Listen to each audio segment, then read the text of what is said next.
And the CEO of the newly launched Nova Merchant Bank, Chinedu Ikwudinma, says the evolution of banking regulations, which gave rise to universal banks performing the roles of merchant banks, led to the death of merchant banking operations in the country. I caught up with him at the launch of the bank to discuss its role in the merchant banking space in Nigeria. Take a look. Most banks took up the universal banking license and became universal banks. So they became omnibus banks, providing all of the services or trying to provide all of those services within that umbrella. But then you had the scenario of the global economic crisis that played out between 2008, 2009, 2010, which led to the collapse of various banks internationally, led to a better understanding of the types of risks, some of the transactions involved, and the kinds of exposures that were involved. And in some cases, they led to a scenario where you couldn't even estimate some of the exposures in some of the transactions, like the derivatives transactions and co. So it now led to another rethinking of the regulatory environment in many markets. So most regulators then came up with a decision to separate classic commercial banking activities and what you may describe as merchant banking, investment banking activities.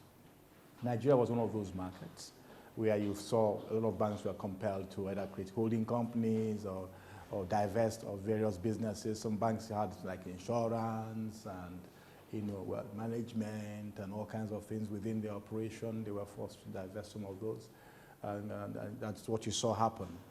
And in tandem with that, in 2013, the central bank again started issuing merchant banking license. It defined new regulatory guidance for that. And that's why, because actually the new generation of merchant banks actually maybe 4.5 years old in that context. So you saw some of the existing like discount houses convert to merchant banks. I think the one that came new was something like Rand that came new into that market. But then Rand is a subsidiary of a relatively large African banking corporation. So you can say that Nova, beyond being new, is, would I say, the first new-built Nigerian merchant bank. So how does that change things within the space now? Nova is on the scene now. What changes? Oh, well, I think the key thing there is we are new and fresh. We don't have legacy challenges to deal with. Okay? I mean, if I was doing a certain type of business, I would tend to hire, with no disrespect, I would tend to hire people who are good in that business. If I were to change my business into something else, it's either I have to fully change my staff, which is often not practicable, or I have to go through a transition phase of trying to morph into the new institution or structure that I seek. We don't have that challenge. We are able to create the institution we think is necessary for this market now. Okay, speaking about creating, what are the specific products on offer to customers? We are a full-service merchant bank. So I'll speak first to the wholesale banking side. So the classic wholesale banking, and you have to realize that, for example, for a merchant bank, they cannot take deposits less than 50 million naira, for example, unlike maybe commercial banks which can take 10 naira, whatever. Not that is, you have to understand that the key thing in banking is the capacity to aggregate. So people shouldn't relate the fact that you take large deposits to maybe then that means you will get a lot of money. You have to work for that. Actually, you can get a lot more money by taking small deposits. It's just your capacity to aggregate. So I just want to make that illustration. But the key thing there is what you see is a Nova, for example, the way we are looking to launch our organization. In the wholesale banking space, we'll be offering the classic products plus extras. We'll seek to use technology to improve the experience of customers in the way they experience maybe trade finance or lending or the classic with the derivatives transactions and all that stuff.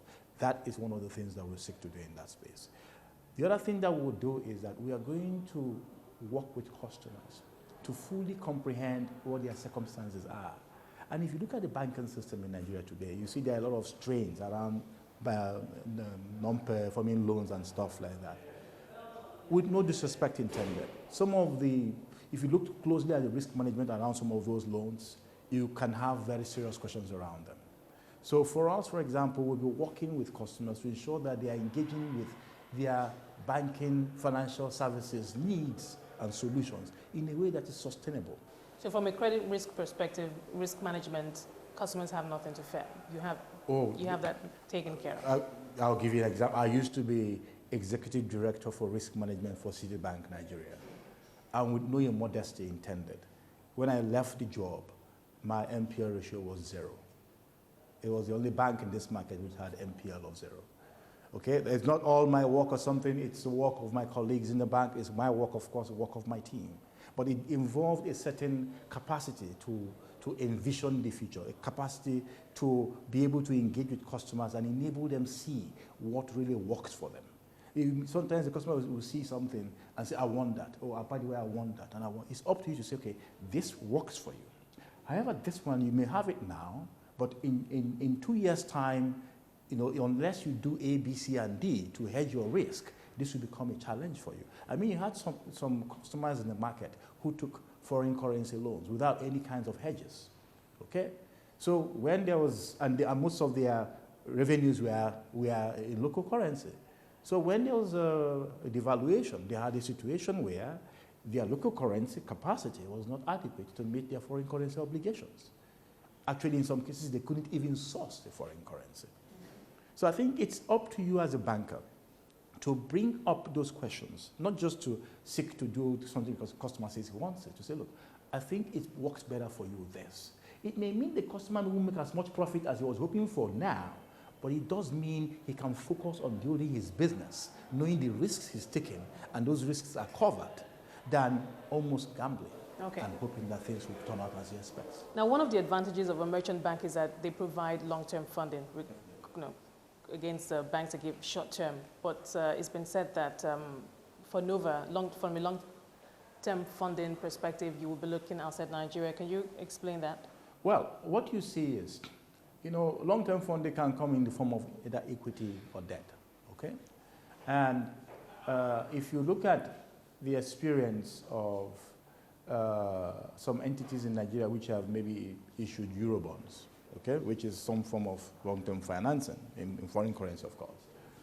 You see there's a huge appetite by foreign investors in Nigerian assets, despite all the negative stories you hear sometimes, this, politics, the economy, and co. You had almost every issue, including the federal government of Nigeria's Eurobond issues, would be like 6 times, 5 times oversubscribed. That is a signal that there are pools of funds internationally which are seeking yield and which are prepared to take the risk in this continent, in this market, if you can provide them the structure and the comfort to be able to do that. Now, beyond whether Eurobonds or something, there are actually private investors who are also in the same space. What we'll bring to the table is connectivity, because a lot of the things you do in merchant banking is actually access and connectivity. Is that you know the people who can provide a service, you can intermediate the transaction by bringing those who are in need with those who have the resources and taking them to a solution.